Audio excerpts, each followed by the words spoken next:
Welcome back to ESBR Boxing's YouTube channel. We have just seen Shakur Stevenson become the first man to defeat William ZEPEDA in New York tonight. Unanimous decision to retain his world title.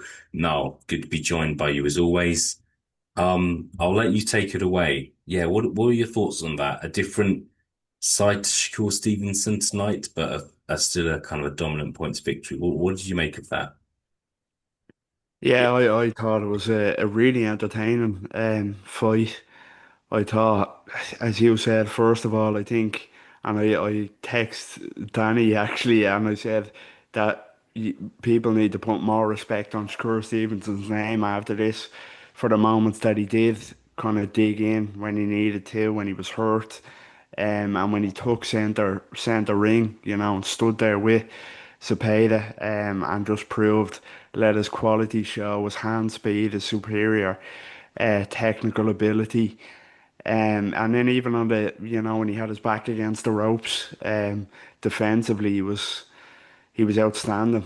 Do you know what I mean? I could get the concerns of the commentators, well, Antonio Tarver in particular, saying that, it's not the best position for him to be in because there wasn't anything coming back when he had his back against the ropes. But Zepeda struggled to land anything clean at all. I thought it was an incredible performance from Shakur Stevenson. He's an incredible fighter, and credit to William Zepeda as well. You know, it was more entertaining than I thought it was going to be. And maybe I was a bit too harsh on William Zepeda. I thought after the Tevin Farmer fights, I thought he was exposed quite badly in that, and he still has his limitations. But I thought he looked a lot better than he did in the Tevin Farmer fights. I thought he looked a lot sharper, but he was just up against an incredible opponent there. The most entertaining Shakur Stevenson fight that we've probably seen, but it was a masterclass. It really was a masterclass. He's such an amazing, amazing fighter. Yes, something special, and this might sound over the top to some people, but you do have to ask the question, who is ever going to beat Shakur Stevenson, unless he kind of moves up too many weight divisions or stays in the sport too long. He is so good. I just don't know who. I'm not sure who's going to beat him. Well, someone who might disagree with that is a name I want to discuss with you now, Andy Cruz. Andy Cruz, who's expected to fight for a world title in his next fight against Raymond Muratalia. Obviously, same weight division now. Andy Cruz has been kind of fast tracked, has turned pro quite late. Um, is that a fight that you could see happening in 2026? It would be potentially be a unification fight. It would be a very big fight, wouldn't it? Be fantastic. But is that a fight you can see happening? It would be an incredible fight, and I think, as you said, especially at 135, that's the one. If there is going to be anybody to beat him, it's going to be Andy Cruz. I think the other fights, and I know there's Gervonta Davis as well, but this version of Gervonta Davis, I don't think gets close to Shakur. Tank at his best, I don't think beats Shakur, but this version, no, I don't think so. Nobody else apart from Andy Cruz. Andy Cruz is a phenom. He is incredible. It's a fight I'd love to see. It wouldn't be the most entertaining, I don't think, to a more casual audience.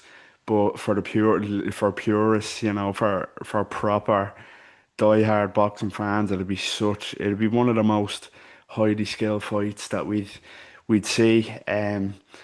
I think it needs to be, if it is to happen, I think it needs to be a unification fight. I think Andy Cruz needs to have a world title for that to happen in terms of, you know, he's being, as they say, high risk, low reward. Not that Shakur Stevenson wouldn't fight him, but I think there's more kind of lucrative fights for him now unless Cruz has a world title. And let's be honest, Andy Cruz beats Raymond Murataya comfortably.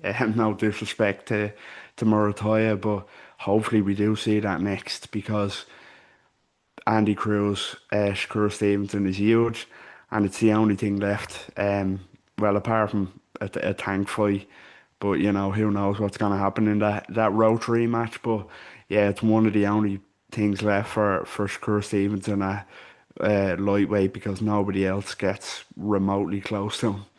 Yeah, I'm just going to say now, look, I don't think the Gervonta Davis fight will ever happen. I think Davis is in legal troubles again. We don't know what's going to happen there. It sounded like this Roach rematch was going to happen for him. He's been talking about fight. There's been rumors about him fighting Jake Paul again. He's been talking about not being in the sport very much longer. So unfortunately, I really don't see that fight happening. So we'll have Andy Cruz is not a bad replacement. And I do think the Andy Cruz fight is one of those where I just think Turkey and Al Sheikh will look at that and think that fight is happening. And normally when he says that, it happens. You don't have people ducking and diving. So I actually think there's a good chance of that fight happening. Maybe in March, April time in Riyadh would be my prediction. I think Stevenson could have another fight. When November, that sort of time, really. I would expect him to have another fight against someone in the top 15 in the WBC, and then yeah, I think we could see Andy Cruz, which should be one of the most anticipated fights in 2026, but we shall see. Just final question from me now. What's your opinion on possibly seeing Shakur Stevenson move up?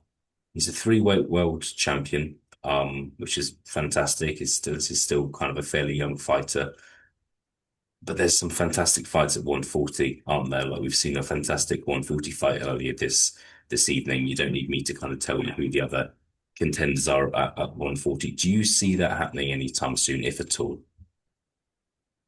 I do see it happening soon enough. Just on his kind of potential lightweight opponents. I agree with you in terms of I don't see the Tank Davis fight happening. So if the Andy Cruz fight happens next year, I think that will be the only fight he's had left at lightweight. And then move up to 140. There is fascinating names, particularly the Teofimo Lopez fight at 140, but I don't think anybody at super lightweight beats him either. I think he's streets ahead of 99% of the fighters up there. And even as much as I rate Teofimo Lopez, and there's always the question of what Teofimo Lopez turns up. I think it would be the best version of Lopez against Shakur, but I don't think Teofimo has, I don't think he beats him. I wouldn't give him a chance of beating Shakur Stevenson at all, and that shows you how great Shakur Stevenson really is. I think he absolutely cleans up at 140 pounds. I really do, and probably be his peak kind of weight. He could kind of really come into himself the most in that division. I think, as you say, the most chance he has of losing would be moving up too many weight divisions.